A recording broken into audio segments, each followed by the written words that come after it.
Sell in May and go away? Well, it's that time of year again when traders are planning their summer vacations and investors see the worst time of the year for their portfolios. We're covering your assets tonight with David Scranton, founder and CEO of Advisors Academy, Dan Schaefer, president and CEO of Schaefer Asset Management and host of Absolute Investment Strategies, and Hillary Kramer, president of A&G Capital, that is. So sell in May and go away, I've heard this forever from traders, but I don't know if it's appropriate for individual investors. Dan, what do you say?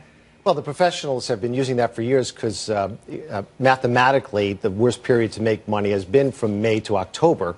And then from October back to May is the more profitable periods. But because we had a sell-off in February, it may not be the same way this year. If it's... Are you being a bull? No. I didn't finish the sentence. Coming from you? No, I think it will continue if the sell-off does come because of the way the market set itself up.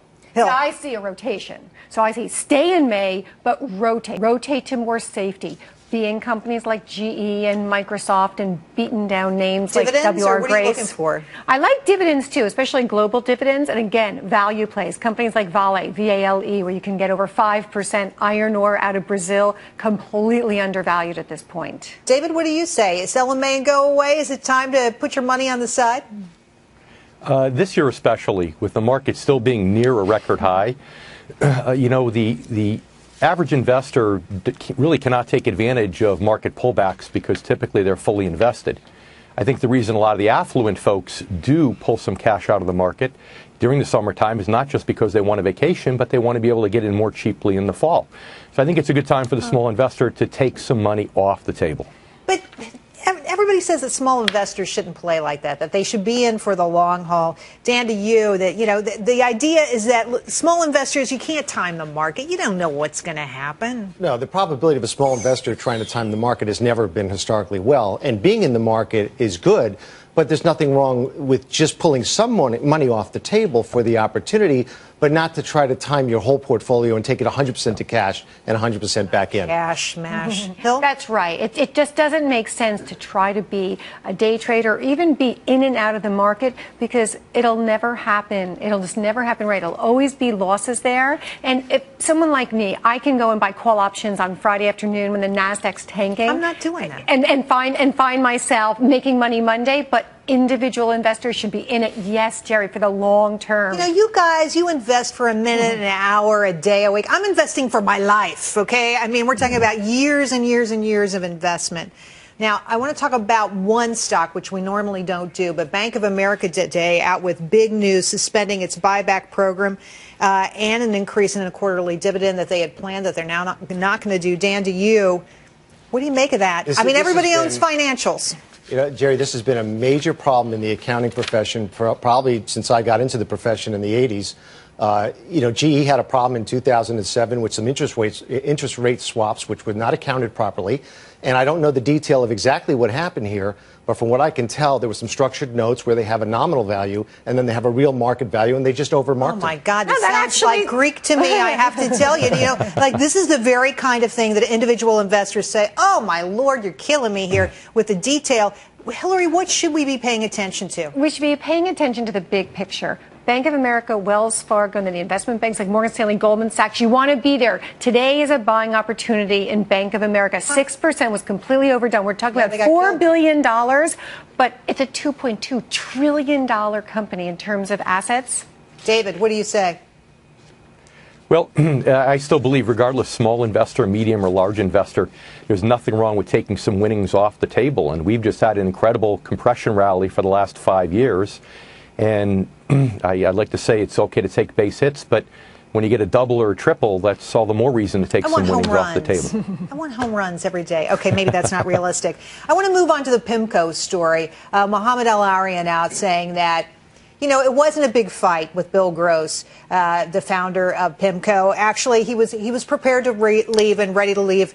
Dan, what are we missing in this story? I don't think we're getting the real story here. It's amazing that this is making news. Anytime there's a disruption in the markets, when you have partners or at the helm, people running it, the bond market's had a run for 30 years, and eventually it's going to turn. So when there was some turmoil in the last year and a half, there was probably some problems in there, like every other major managers that we've heard about that split up. And it just got aired, and everyone, it's just basically That was saying ugly, though. I mean, there was some really nasty. Well, there's things we comments. heard. It's not really something from him. He's kept his mouth pretty quiet about it, saying, I'm going to spend more time with my family. I mean, that's and look for other opportunities. He's getting out at the top. What we have to realize is that people like Bill Gross, who manage trillions of dollars and have been so successful, have personality issues, and it's just normal, and we just have to accept them. I love that. He's eccentric. He is eccentric, and you're saying that's okay. Yeah, absolutely. And Mohammed El-Arian probably didn't understand that. And he's probably difficult himself in a different way, probably in an ego sense, that the two just couldn't get along and they clashed. So, David, I think everybody and their mother owns a piece of PIMCO out there, and this is a company that really matters to our viewers. What are you telling, your investors tonight about this company? Do you like PIMCO, and what do you make of what's gone on with the leadership there? Well, I think what Dan said a moment ago is correct. We've had a 34-year tailwind with the bond market that could very well be about to turn into a headwind. Mohammed is a very smart man, obviously. And in one of his interviews, I can't remember which one, but he had said something to the effect of broadening his horizons, and I don't quote me on the exact words. But when I heard that, I thought, gee, maybe he's actually venturing out and focusing on a different part of the market overall. So to answer your question, for me, I've been steering people away from bond funds kind of as a matter of course. Well, I mean, look, you've got to think that could be the next bubble in the marketplace. Dan, I'll give you a quick word on that, and then we're going to have to go. About the bond market? Yeah. Well, I think the Treasury market's pretty solid. I think the banks are buying that because they need the capital. And that's what we're seeing with this Bank of America issue. And I also think the corporate bonds are a little more risky. I remember, I'm looking for a deflationary environment. A deflationary Apple's environment. coming out with a $17 billion bond offering. Yeah.